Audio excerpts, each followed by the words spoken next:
नमस्कार। ज्ञान तृप्ति महाविद्यालय 15 अनूपगढ़ के इस YouTube चैनल पर आपका हार्दिक स्वागत है। आज हम करेंगे बीएससी फर्स्ट ईयर का ऑनगोइंग टॉपिक। जैसा कि आपको पता है, हम फिजिकल केमिस्ट्री का एक टॉपिक कर रहे थे, एक यूनिट कर रहे थे, केमिकल काइनेटिक्स। और लास्ट फर्स्ट ईयर की वीडियो के अंदर आपसे डिस्कस किया गया था कि आपका सिलेबस क्या होगा, आपके एग्ज़ाम का पैटर्न क्या होगा, और फिजिकल केमिस्ट्री का एक यूनिट हमने स्टार्ट किया था। अपने एग्ज़ाम पैटर्न को समझने के लिए, जो कि फिजिक्स केमिस्ट्री सभी के अंदर सेम रहेगा, फिजिक्स केमिस्ट्री उसके अलावा बॉटनी जूलॉजी इन सभी में वही पैटर्न फॉलो होगा, उसको समझने के लिए आप लास्ट वीडियो को देख सकते हैं। आज हम उसी के आगे करेंगे जहां हमने लास्ट वीडियो में छोड़ा था, जहां हमने लास्ट वीडियो में कंप्लीट किया था, उसके आगे हम कंटिन्यू करेंगे। तो हम लास्ट वीडियो में बात कर रहे थे केमिकल काइनेटिक्स के बारे में, उस जो रासायनिक बलगतिकी है उसके बारे में। तब ये बात हुई थी कि अभिक्रिया की गति को या अभिक्रिया के वेग को बताने वाला अगर कोई रसायन विज्ञान है तो उसको रासायनिक बलगतिकी कहा जाता है। इसके अलावा इसमें अभिक्रिया की कोटि का अध्ययन भी किया जाता है, ऑर्डर ऑफ रिएक्शन का अध्ययन भी किया जाता है। इसके अलावा अभिक्रिया के वेग पर किन किन वस्तुओं का प्रभाव पड़ेगा, किन किन फैक्टर्स का इफेक्ट पड़ेगा, किन किन कारकों का प्रभाव पड़ेगा, उसके बारे में भी हम यहाँ पर बात करेंगे। आज हम उसी चीज़ को आगे कंटिन्यू करेंगे। लास्ट हमने जो एक सामान्य चीज़ देखी थी कि अभिकारकों की सांद्रता और उत्पादों की सांद्रता को किस प्रकार से लिखते हैं, उसी के संदर्भ में हम यहाँ पर कुछ एक दो क्वेश्चंस करेंगे किस तरीके से लिखा जाता है। और उसके बाद हम बात करेंगे वेग नियम के बारे में। वेग नियम क्या होता है, सक्रिय द्रव्यमान का नियम क्या होता है, प्रारंभिक वेग क्या होता है, अभिक्रिया का वेग क्या होता है, और उसके अलावा अभिक्रिया के वेग पर कौन कौन से फैक्टर्स और किस प्रकार से इफेक्ट करते हैं। तो चलिए स्टार्ट करते हैं हमारा यही टॉपिक जिसके बारे में हम बात कर रहे थे। हमने ये है हमारा बीएससी फर्स्ट ईयर का टॉपिक, बीएससी फर्स्ट ईयर का टॉपिक। और बीएससी फर्स्ट ईयर में फिजिकल केमिस्ट्री का टॉपिक चल रहा है, वो है रासायनिक बल गतिकी। रासायनिक बल गतिकी। आप सभी बच्चों ने ये टॉपिक 12th क्लास के 4th लेसन में किया हुआ है। बीएससी सीबीएसई लगभग सेम है, दोनों में ही है। थोड़ा सा आरबीएसई में थोड़ा सा ज़्यादा दे रखा है और सीबीएसई में थोड़ा सा कम है। इंग्लिश हिंदी मीडियम सभी के लिए सेम टू सेम है। तो हमने 4th लेसन वहाँ पर ये किया था। तो हम क्या बात कर रहे हैं, हम ये कह रहे हैं कि हमारे पास अभिक्रिया की गति क्या होती है। अभिक्रिया की गति क्या होती है, अभिक्रिया की गति, सबसे पहले इसके बारे में बात करेंगे हम। अभिक्रिया की गति क्या होती है, रेट ऑफ रिएक्शन क्या होता है। अभिक्रिया की गति बराबर अभिकारकों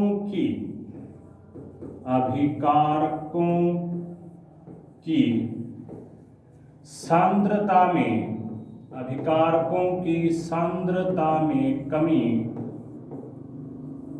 अपॉन समय, या उत्पादों की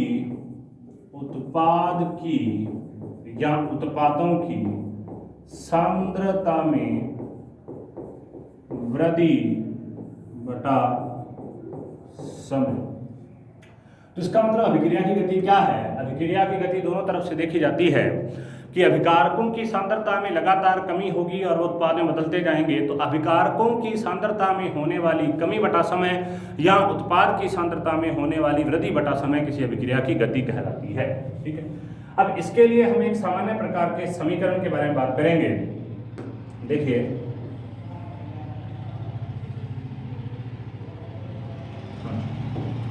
मान लीजिए हमारे पास में एक समीकरण ये है। अगर कोई समीकरण इस प्रकार से हो, देखिए 2a + b कोई समीकरण है हमारे पास, इससे हमने किसका निर्माण कर दिया, इससे हमने निर्माण कर दिया 3c + d। अब यहां पर जो अभिक्रिया का वेग होगा उसको किस प्रकार से लिखा जाएगा।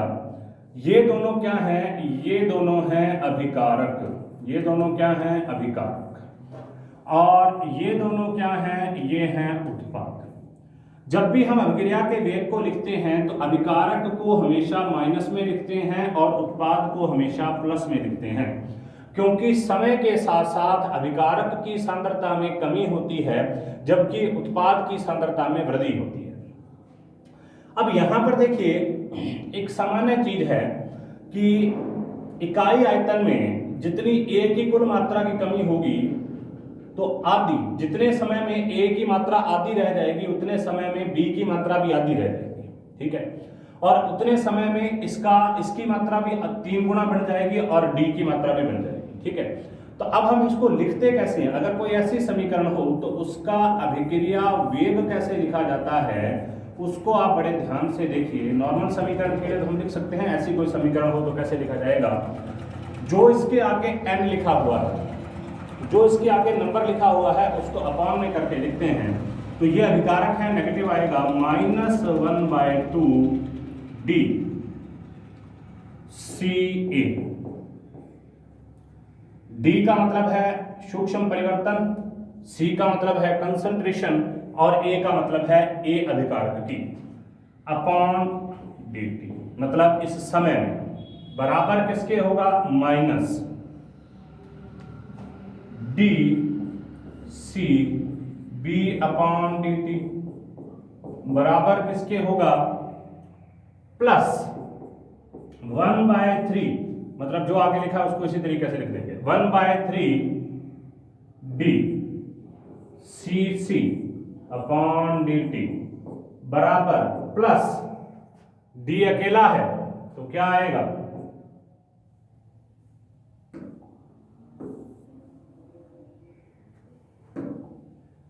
तो क्या आएगा प्लस डी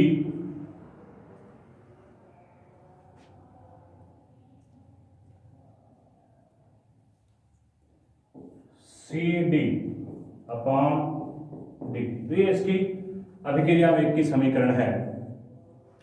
तो हम ये देख रहे हैं कि जितने टाइम में एक ए प्रयोग हो रहा है उतने ही टाइम में एक बी प्रयोग हो रही है और उतने ही टाइम में तीसरा हिस्सा सी का निर्माण हो रहा है और उतने ही टाइम में डी का निर्माण हो रहा है। तो सब इक्वल चलता है, मतलब एक अभिकारक जब टूटेगा उतनी ही मात्रा में दूसरा अभिकारक भी टूटेगा और उतनी ही मात्रा में एक उत्पाद बनेगा और उतनी ही मात्रा में दूसरा उत्पाद बनेगा। तो इसको हम इस तरीके से हमेशा याद रखेंगे। जो इनके आगे लिखा होता है, मतलब जो n यहाँ पर होता है, जो इनकी मात्रा होती है उसको इस तरीके से लिखते हैं अपॉन में करके। इसी का एक सामान्य एग्जांपल हम लेते हैं, वो देखिए कौन सा होगा। देखिए मान लीजिए हमारे पास ये कोई अभिक्रिया है, इसका हम क्या ले रहे हैं, सामान्य उदाहरण ले रहे हैं। मान लीजिए हमारे पास कोई एक सामान्य अभिक्रिया है, ये वाली MA+NB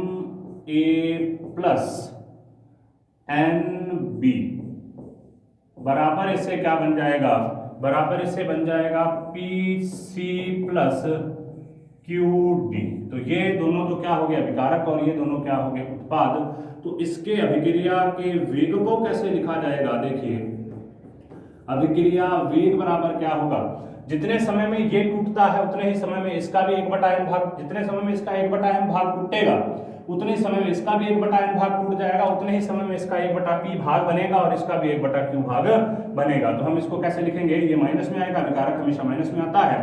1/m d CA upon dt is equal to minus 1/n d C B upon dt is equal to, मतलब इनके मान में जितनी कमी होगी उतना ही अभिकारक बन जाएगा, plus 1/p d CC upon dt बराबर plus 1/q d C D upon dt। तो ये क्या है, ये अभिक्रिया वेग है एक सामान्य प्रकार की समीकरण के लिए। मतलब जितने उसके मोलों की संख्या लिखी जाती है उसको हम अपॉन में करके लिखते हैं। यहाँ पर A के मोलों की संख्या m थी तो हमने 1/m लिख दिया, B के मोलों की संख्या N थी तो 1/N लिख दिया, C के मोलों की संख्या P थी तो 1/P लिख दिया, और D के मोलों की संख्या Q थी तो 1/Q लिख दिया। ध्यान ये रखना है कि अभिकारकों को हमेशा नेगेटिव में लिखते हैं क्योंकि उनकी सांद्रता में क्या होती है, कमी, जबकि उत्पादों को हमेशा पॉजिटिव में लिखते हैं क्योंकि उनकी सांद्रता में क्या होती है, वृद्धि। नेक्स्ट देखिए, एक क्वेश्चन कर रहे हैं हम यहाँ पर, उसे देखिए बड़े ध्यान से। तो ये सारी चीजें हम कर चुके हैं। यहाँ पर एक क्वेश्चन देखिए,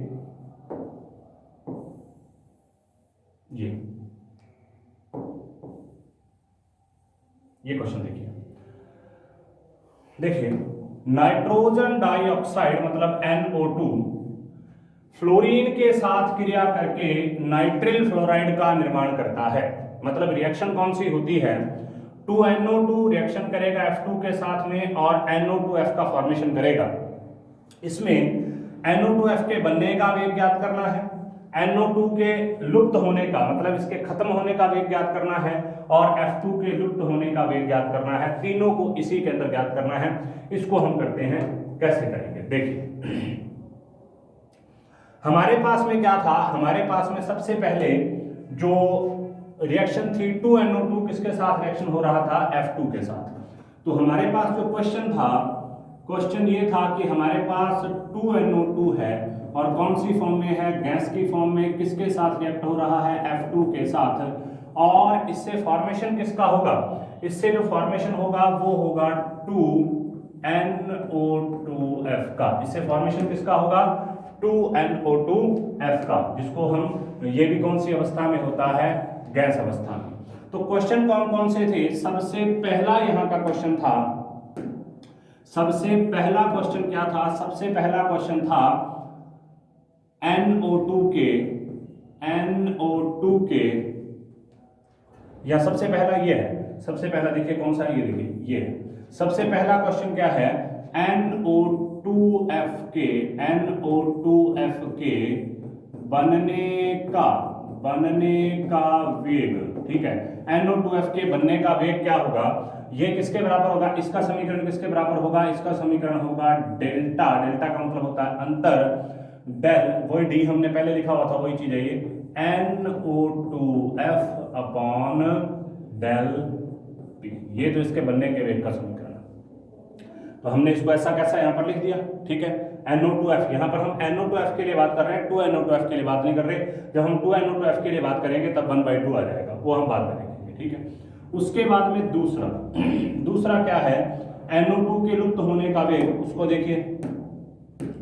दूसरा यहाँ पर क्या है, NO2 के लुप्त होने का वेग मतलब कंज्यूम होने का वेग, लुप्त होने का वेग मतलब कंज्यूम होने का वेग क्या होगा, ये किसके बराबर होगा, माइनस के, ये तो बनने वाला था, ये तो प्लस के बराबर है, ये किसके बराबर होगा, माइनस के del NO2 concentration of NO2 upon del T, ठीक है। उसके बाद में तीसरी चीज देखो यहाँ पर क्या, तीसरी चीज यहाँ पर है F2 के लुप्त होने का वेग, वो भी किसके बराबर होगा, इसी के, F2 के लुप्त होने का वेग, rate of consumption of F2, लुप्त होने का वेग, ये किसके बराबर होगा, इसको देखिए, del the concentration of F2 upon del T, ठीक है। तो ये किसके बराबर होगा, माइनस के, भी माइनस के, भी माइनस के।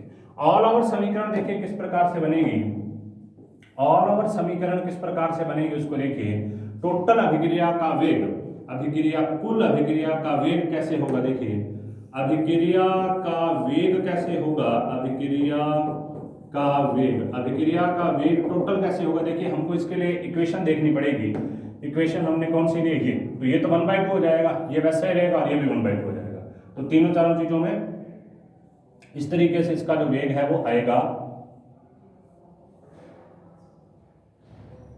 देखिए टोटल अभिक्रिया का वेग क्या होगा, टोटल अभिक्रिया का वेग होगा 1/2 माइनस 1/2 डेल द कंसंट्रेशन, ये सबसे पहले 1/2 है, हम plus 1/2 the concentration of NO2F upon del T, ये किसके बराबर होगी, ये बराबर होगी minus 1/2 del the concentration of NO2 upon del t is equal to minus del the concentration of F2 upon del t. तो ऑल ओवर समीकरण के अंदर यही बनेगा कि हमने क्या किया, जितना यहाँ पर उत्पाद बन रहा है, पॉजिटिव में है तो उत्पाद है, देखने का तरीका भी यही है।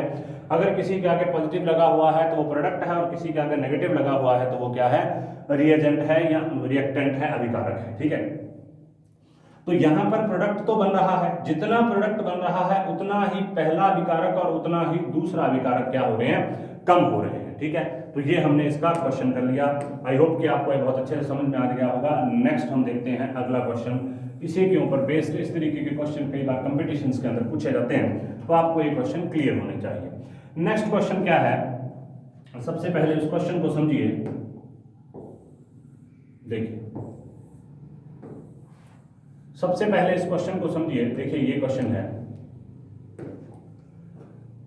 दिए हुए ताप पर अभिक्रिया A प्लस बी से किसका निर्माण हो रहा है, 2C का निर्माण हो रहा है। ठीक है, दिए गए ताप पर अभिक्रिया A प्लस बी से किसका निर्माण हो रहा है, 2C का। A के विलुप्त होने की दर, मतलब the consumption rate of A is equal to 10⁻⁻² mole litre inverse second inverse है। अभिक्रिया वेग हमेशा इसी तरीके से आता है, mole litre inverse second inverse कैसे आता है उसको देखेंगे अपने। अब इसी टेम्परेचर पर क्या ज्ञात करना है, B के विलुप्त होने की दर क्या होगी और C के बनने की दर क्या होगी, इस चीज को ज्ञात करना है। ठीक है, तो हमारे पास देखिए सबसे पहले अभिक्रिया क्या है, अभिक्रिया हमारे पास है A plus B is equal to 2C। ठीक है, अभिक्रिया है A plus B is equal to 2C। तो सबसे पहले क्या दे रखा है, दिया क्या है, A के विलुप्त होने की दर, A के विलुप्त होने की दर, मतलब consumption of A, the rate of consumption of A किसके बराबर है, 10⁻⁻²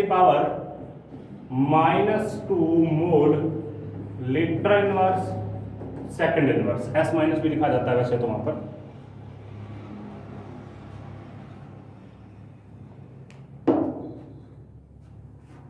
ठीक है, तो नियम ये कहता है कि A के विलुप्त होने की दर, विलुप्त होने की दर इज इक्वल टू B के विलुप्त होने की दर। अभी तक हमने जितने भी क्वेश्चन किए उन सभी में यही था, इज इक्वल टू B के विलुप्त होने की दर, विलुप्त होने की दर, होने की दर।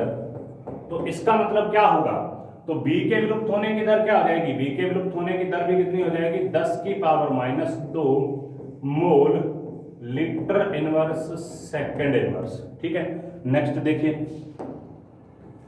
अब हमने यहां पर क्या देखा है, हमने यहां पर देखा है कि जो A प्लस बी है उससे 2C बन रहे हैं, तो इसके बनने की दर कितनी हो जाएगी, दुगनी हो जाएगी। A के विलुप्त होने की दर इंटू 2 बराबर क्या हो जाएगा। नेक्स्ट देखिए अगला इसमें क्या है, तो A के विलुप्त होने की दर, A के विलुप्त होने की दर, विलुप्त होने की दर किसके बराबर हो जाएगी, विलुप्त होने की दर इंटू 2 बराबर किसके हो जाएगी, C के बनने की दर, C के बनने की दर। ठीक है, तो इसका मतलब क्या हो गया, A के विलुप्त होने की दर कितनी है, 10⁻⁻²। तो C के बनने की दर कितनी हो जाएगी, देखो 2 × 10⁻⁻² mole litre inverse second inverse. तो यही ध्यान देना है, यही हमने किया है। A के विलुप्त होने की दर बराबर B के विलुप्त होने की दर, B के विलुप्त होने की दर कितनी है, 10⁻⁻², क्योंकि A के विलुप्त होने की दर वही है। और A के विलुप्त होने की दर किसके बराबर है, इंटू 2 किसके बराबर है, C के बनने की दर। तो C के बनने की दर कितनी है, 2 × 10⁻⁻²। तो इस तरीके से हम ये क्वेश्चंस करेंगे अगर हमारे एग्जाम में ये आते हैं तो। चलिए नेक्स्ट देखते हैं।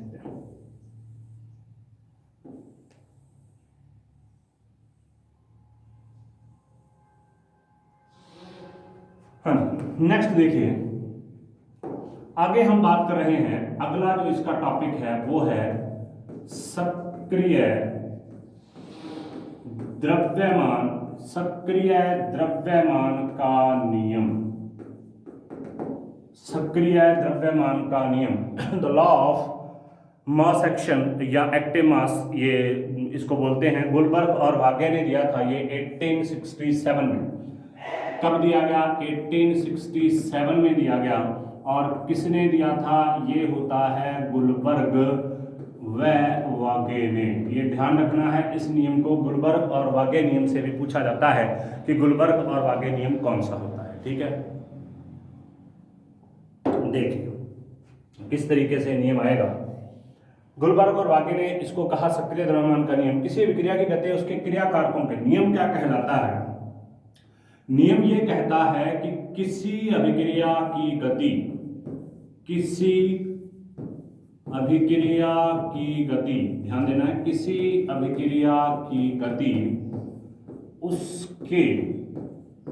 उसके क्रिया कारकों के, मतलब उसके जो रिएजेंट्स हैं, उसके जो रिएक्टेंट्स हैं, क्रिया कारकों के सक्रिय द्रव्यमान के, क्रिया कारकों के सक्रिय द्रव्यमान, एक्टिव मास, एक्शन मास, सक्रिय द्रव्यमान के समानुपाती होती है। सक्रिय द्रव्यमान के समानुपाती होती है। सक्रिय द्रव्यमान के समानुपाती होती है। सक्रिय द्रव्यमान के गुणनफल के, सक्रिय द्रव्यमान के गुणनफल के, सॉरी, सक्रिय द्रव्यमान के गुणनफल के समानुपाती होती है। तो इसका मतलब the rate of reaction is proportional to the active mass या action mass, the multiplication of action mass of reactants. The rate of reaction is proportional to the multiplication of active mass of reactants. ठीक है, मतलब अभिकारकों के सक्रिय द्रव्यमान के गुणनफल के बराबर होगी। अब सक्रिय द्रव्यमान क्या होता है? सबसे पहले तो आपको ये पता होना चाहिए सक्रिय द्रव्यमान या जिसको एक्शन मास या एक्टिव मास बोलते हैं वो क्या होता है? सक्रिय द्रव्यमान। तो क्या हम किसके बारे में बात करेंगे? अब हम बात करेंगे सक्रिय द्रव्यमान के बारे में कि सक्रिय द्रव्यमान क्या होता है। सक्रिय द्रव्यमान, सक्रिय द्रव्यमान का मतलब होता है किसी पदार्थ के इकाई आयतन में, या मान लो 1 लीटर में, किसी भी पदार्थ के इकाई आयतन में उपस्थित मोलों या अणुओं की कुल संख्या उसका सक्रिय द्रव्यमान कहलाती है। तो क्या होगी? किसी, यहाँ सक्रिय द्रव्यमान से तात्पर्य पदार्थ की आणविक सांद्रता से है, अर्थात इकाई आयतन में उपस्थित किसी पदार्थ के ग्राम अणुओं की संख्या, मतलब 1 लीटर में उपस्थित 1 लीटर में उपस्थित 1 लीटर में उपस्थित 1 लीटर में उपस्थित पदार्थ के मोलों की संख्या, पदार्थ के मोलों की संख्या या ग्राम अणुओं की संख्या। ठीक है, तो हमारे पास अगर कोई सामान्य समीकरण हो तो हम उसको किस प्रकार से दे देंगे? देखिए आगे इसी को हम आगे बढ़ाते हैं। सक्रिय द्रव्यमान का नियम क्या होता है? यहाँ ये, ठीक है। अब हम बात कर रहे हैं, हमारे पास एक कोई सामान्य समीकरण है, उस समीकरण कोई भी हमारी सामान्य समीकरण, कोई भी 1 नंबर समीकरण या इस तरीके से कोई समीकरण है। जैसे मान लीजिए ये हमारी समीकरण है, क्या है? a plus B. दोबारा मैं समीकरण को अलग तरह से शो करता हूं।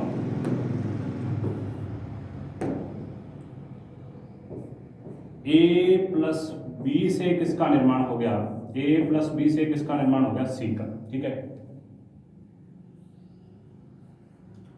a प्लस बी से किसका निर्माण हो गया? c का। तो इसकी जो समीकरण होगी, इसके जो बनने की दर है, या अगर हम ये कह देते हैं कि जो dc अपॉन dt है, यहाँ पर देखिए समीकरण एक कौन सी हमने ली है? सामान्य समीकरण कोई भी हम ले लें उसके लिए minus dc upon dt into C A into C B, मतलब अभिक्रिया का वेग क्या होगा?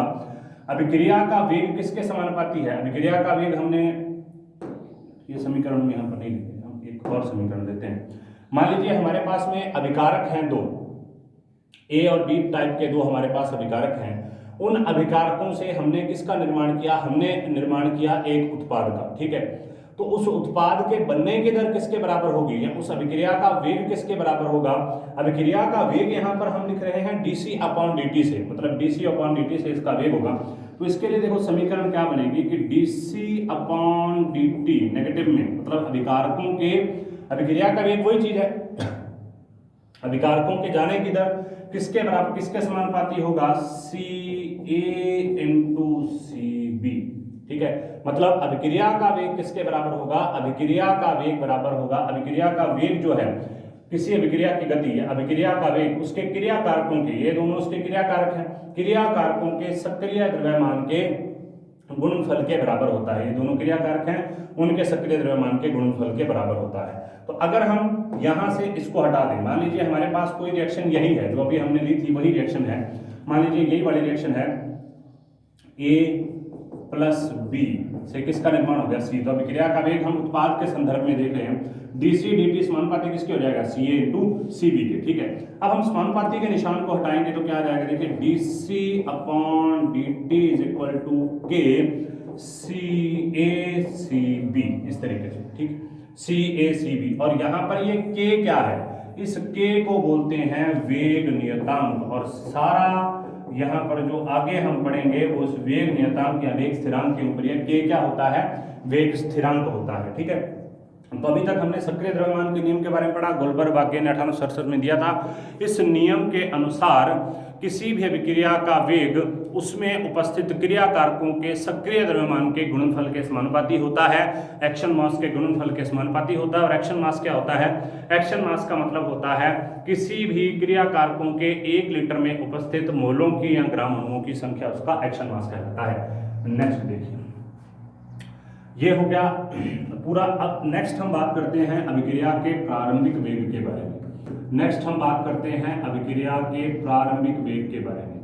प्रारंभिक वेग का मतलब होता है ऐसी किसी अभिक्रिया का वह वेग जब अभिक्रिया स्टार्ट ही नहीं हुई थी। दो तीन तरीके से इसको प्रदर्शित किया जाता है। एक तो प्रारंभिक वेग क्या है, अभिक्रिया का 0 हो सकता है अगर कोई अभिक्रिया स्टार्ट ही ना हुई हो।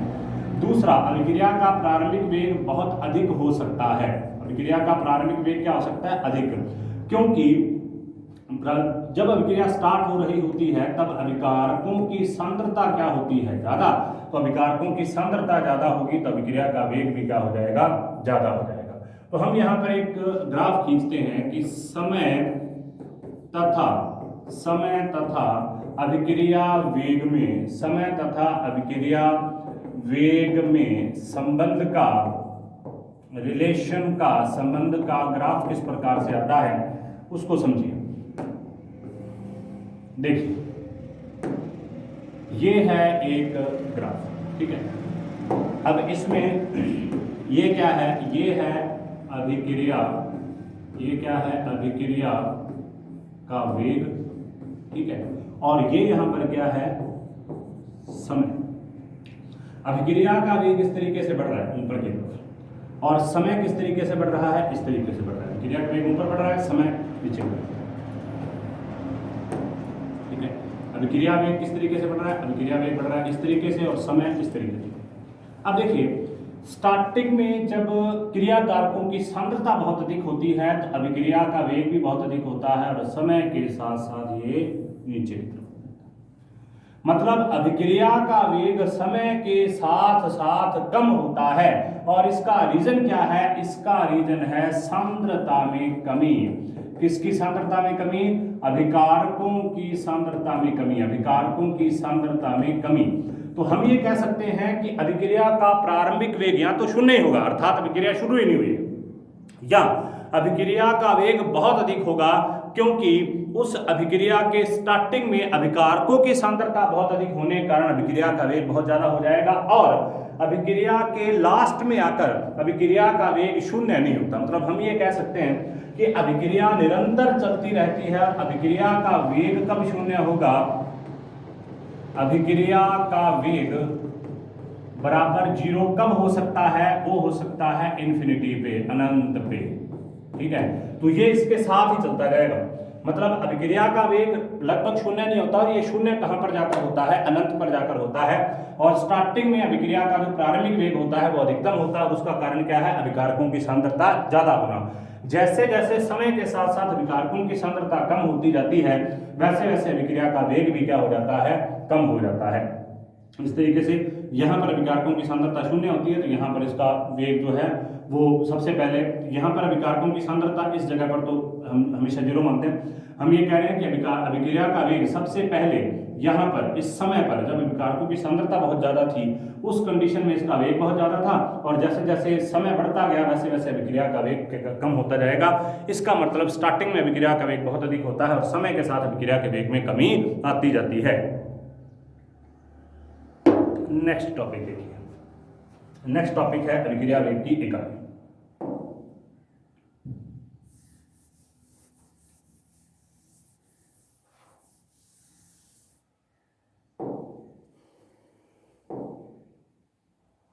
नेक्स्ट है अभिक्रिया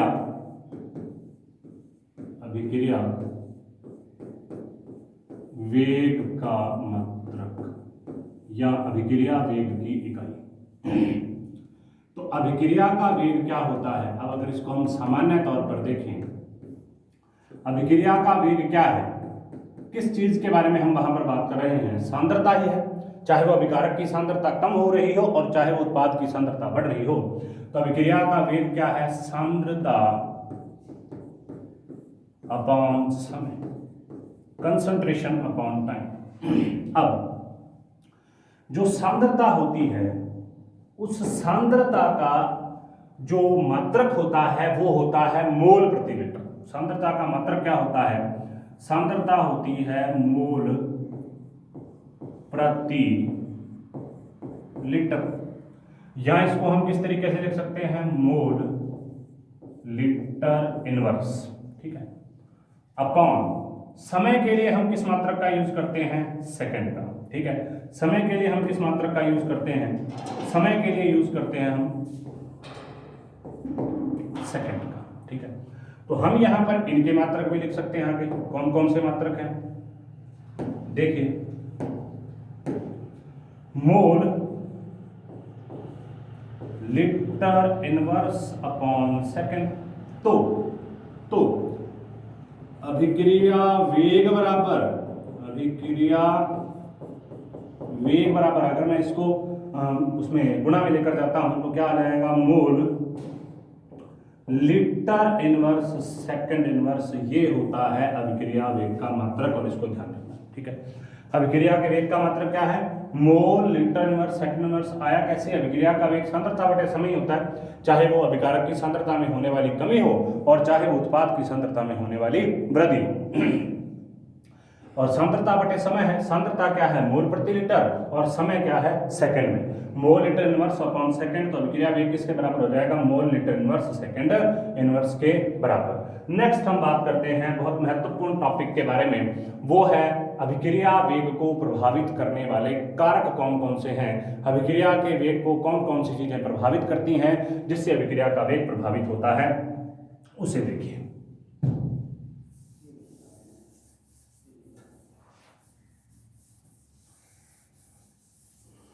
अब हम नेक्स्ट टॉपिक की तरफ जा रहे हैं। नेक्स्ट बहुत महत्वपूर्ण टॉपिक की तरफ जा रहे हैं, और वो कौन सा है? वो है अभिक्रिया वेग को प्रभावित करने वाले कारक। अभिक्रिया वेग को प्रभावित करने वाले कारक कौन से? इसमें बहुत ज़्यादा कारक हैं, कई फैक्टर्स इसके जो अभिक्रिया की वेलोसिटी जो होती है, रेट ऑफ रिएक्शन जो होती है, उसको प्रभावित करते हैं। उसमें सबसे पहला जो फैक्टर होता है वो होता है ताप। सबसे पहला फैक्टर कौन सा है? ताप, ठीक है। अभिक्रिया का ताप या ताप। ये माना जाता है कि अभिक्रिया का ताप अगर इंक्रीज होगा तो रेट ऑफ रिएक्शन मतलब अभिक्रिया का वेग भी क्या होगा? इंक्रीज होगा। अभिक्रिया का ताप बढ़ता है तो अभिक्रिया का वेग भी इंक्रीज होता है। यह माना जाता है कि प्रत्येक 10 डिग्री सेल्सियस बढ़ाने पर रेट ऑफ रिएक्शन 2 से 3 गुना बढ़ जाती है। 3 गुना क्या हो जाएगी? बढ़ जाएगी। ध्यान रखना, अभिक्रिया का ताप प्रभावित करता है अभिक्रिया के वेग को, किसी अभिक्रिया के टेम्परेचर को अगर हम 10 डिग्री सेल्सियस बढ़ा दें तो उस अभिक्रिया का वेग भी 2 से 3 गुना बढ़ जाएगा। और उसका रीजन क्या होता है? उसका रीजन होता है अणुओं की गतिज ऊर्जा में वृद्धि हो जाना। इसका रीजन क्या है? इसका रीजन, इसका कारण क्या है? इसका कारण है अभिकारक, इसका कारण क्या है? अभिकारक अणुओं की गतिज ऊर्जा। गतिज ऊर्जा का मतलब होता है काइनेटिक एनर्जी। गतिज ऊर्जा में वृद्धि हो जाना, गतिज ऊर्जा में वृद्धि हो जाना। तो हम ये मानते हैं कि जो अभिकारक के अणु होते हैं, संगत सिद्धांत कोलिजन थ्योरी इसको समझाती है, उसके अनुसार जो अभिकारक के अणु होते हैं वो ठोस गोले होते हैं। तो जितने उनमें टक्कर होने की संभावनाएं होंगी उतना ही उनके आपस में जुड़कर और किसके बनने की संभावनाएं होंगी? एक उत्पाद के बनने की संभावनाएं होंगी। जितनी ज़्यादा उनमें टक्करें होंगी उसमें सारी की सारी टक्करें इसमें उत्पाद में बदल जाए ये जरूरी नहीं है। केवल कुछ टक्करें ही उत्पाद में बदलती हैं जिसको हम प्रभावी संघट या इफेक्टिव कोलिजन बोलते हैं, वही केवल उत्पाद के अंदर बदल सकती हैं। लेकिन फिर भी अब अगर किसी पदार्थ की गतिज ऊर्जा या काइनेटिक एनर्जी बहुत कम है तो उसके अणुओं की काइनेटिक एनर्जी भी बहुत कम होगी। अगर उसके अणुओं की काइनेटिक एनर्जी बहुत कम है तो उस कंडीशन में क्या हो जाएगा? अणु जैसे हैं वैसे के वैसे पड़े रहेंगे। लेकिन अगर हम उसको टेम्परेचर दे दें तो उससे अणुओं की काइनेटिक एनर्जी बढ़ गई। अणुओं की काइनेटिक एनर्जी बढ़ने से वो आपस में ज़्यादा टकराएंगे और उनके आपस में ज़्यादा टकराने से उनके उत्पाद के अंदर वृद्धि होने की संभावनाएं भी बढ़ जाएंगी। ठीक है। अब वास्तविकता में ये थ्योरी, इसकी एक और तरीके से इसको समझाया जाता है, आगे हम उसी के बारे में बात करेंगे।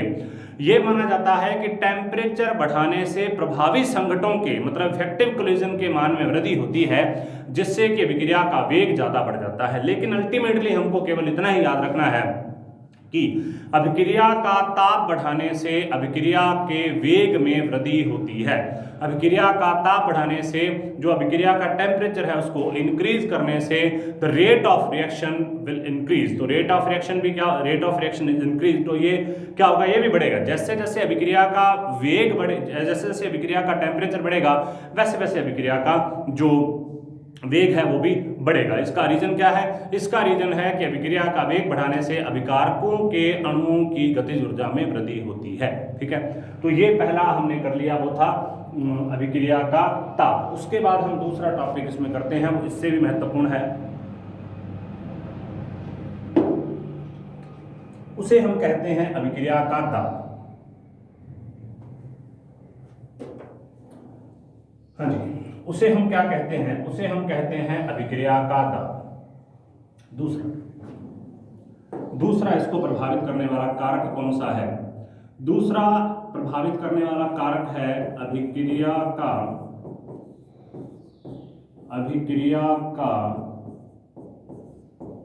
दाब।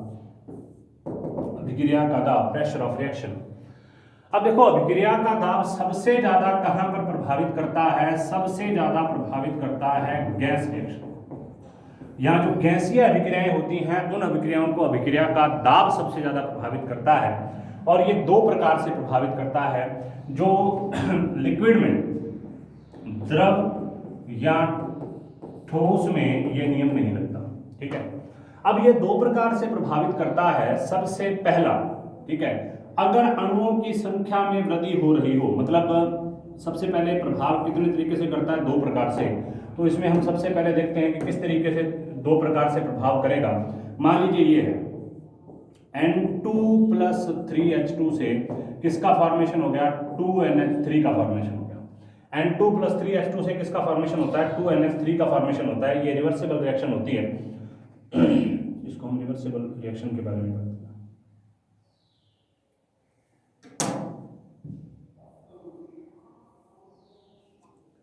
ये एक रिवर्सिबल रिएक्शन होती है, एक उत्क्रमणीय प्रकार की अभिक्रिया होती है। और यहां पर आपने देखा, यहां पर अभिकारक के कितने अणु हैं? 4, जबकि उत्पाद के कितने अणु हैं? 2। ठीक है। तो अभिकारक के अणु ज्यादा हैं, उत्पाद के अणु कम है। तो इसका मतलब अभिकारक के अणु पास पास आएंगे और एक उत्पाद के अणु का निर्माण कर देंगे।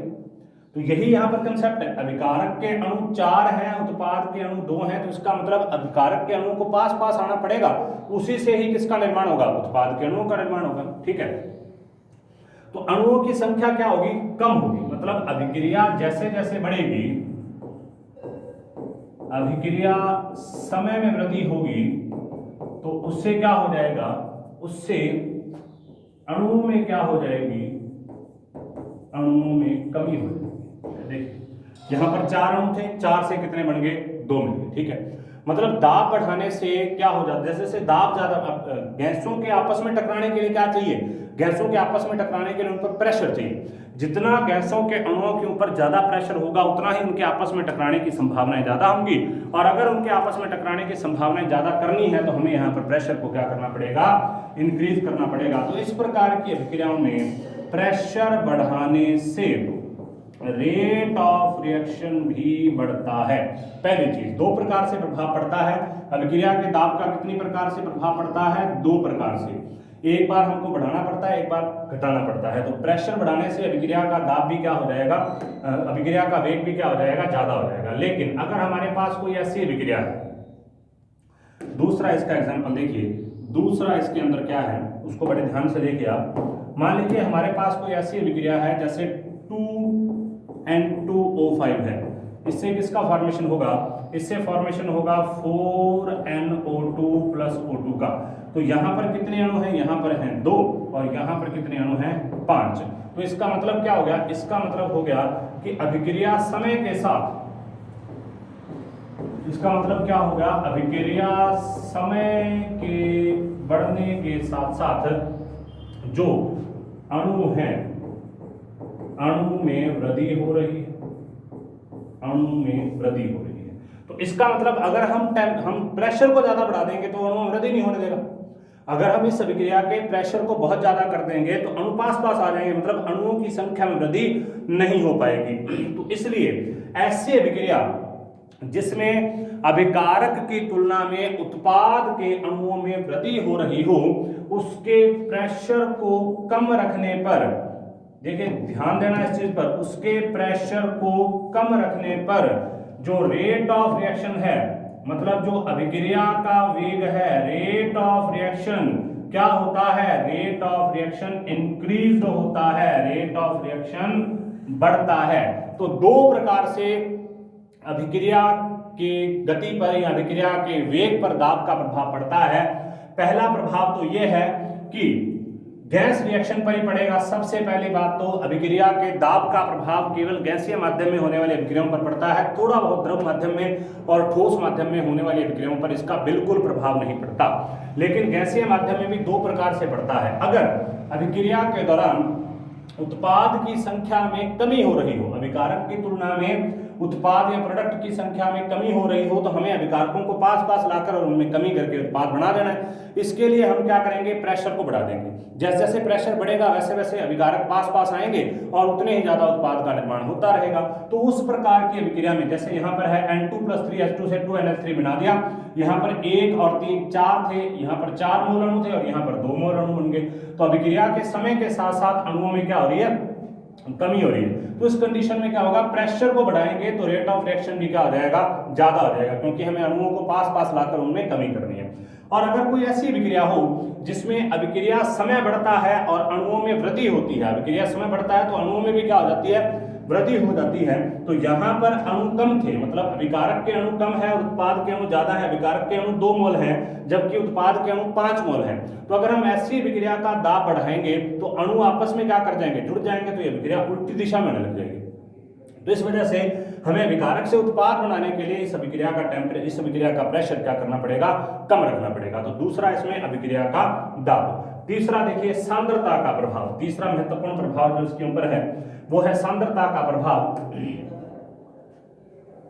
तीसरा इसमें जो प्रभाव है उसे देखिए, वो होता है सांद्रता का प्रभाव। देखिए कैसे, पहला हमने प्रभाव जो है वो कर लिया कि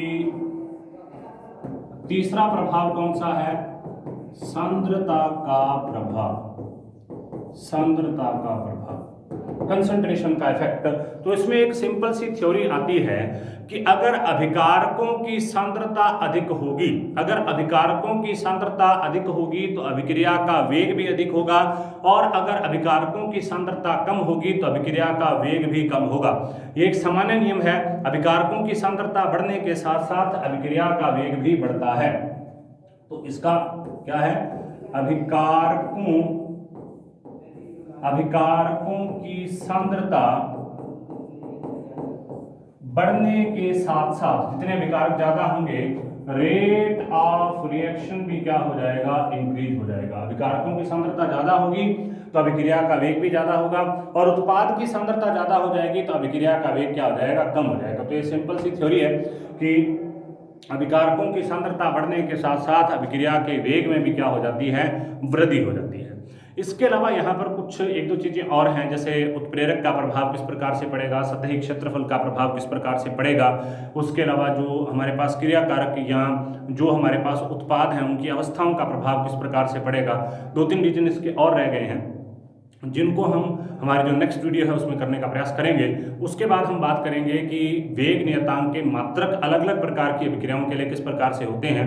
हमारे सिलेबस में शून्य कोटि की, प्रथम कोटि की, द्वितीय कोटि की अभिक्रियाएं दे रखी हैं, zero order, first order and second order reaction दे रखी हैं। तो इनके जो मात्रक होते हैं, इनके जो नियतांक के जो मात्रक होते हैं वो किस प्रकार से आएंगे उनके बारे में हम बात करेंगे।